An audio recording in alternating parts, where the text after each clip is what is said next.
అనగనగా ఒక చెరువులో చాలా చేపలు ఉండేవి. ఒకరోజు ఇద్దరు చేపలు పట్టేవాళ్ళు ఆ చెరువు దగ్గర నుంచి వెళ్ళారు.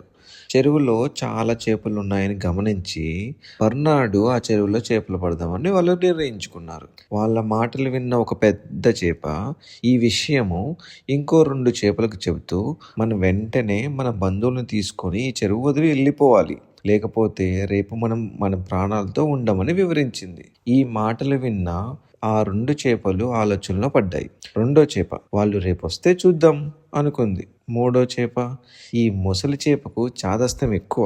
ఆ చేపలు పట్టే వాళ్ళు వచ్చినా మన అదృష్టం బాగుంటే వాళ్ళేం చేస్తారనుకుంది. కానీ మొదటి చేప రాత్రికి రాత్రి తన బంధువులతో ఈదుకుంటూ వేరే చెరువుకు వెళ్ళిపోయింది. తెల్లవారగానే రెండో చేప నేరుగా వస్తున్న చేపలు పట్టే వాళ్ళని చూసి అప్పటికప్పుడే తన కుటుంబంతో వేరే చెరువుకు వెళ్ళిపోయింది. కానీ మూడో చేప ఆ వలలో చిక్కుకొని ప్రాణాల్ని వదులుకుంది. ఈ కథలో నీతి: దూరదృష్టితో ఆలోచించిన మొదటి చేప తన బంధువులందరినీ కాపాడుకుంది. అపాయం గ్రహించి వెంటనే చర్యలు తీసుకున్న రెండో చేప కూడా తన కుటుంబాన్ని కాపాడుకుంది. కానీ అదృష్టాన్ని మాత్రమే నమ్ముకున్న మూడో చేప ఏమీ చేయలేక చనిపోయింది. అలాగే మన జీవితంలో కూడా కేవలం అదృష్టాన్ని నమ్ముకోకూడదు. మన వంతు కృషి మనం చెయ్యాలి.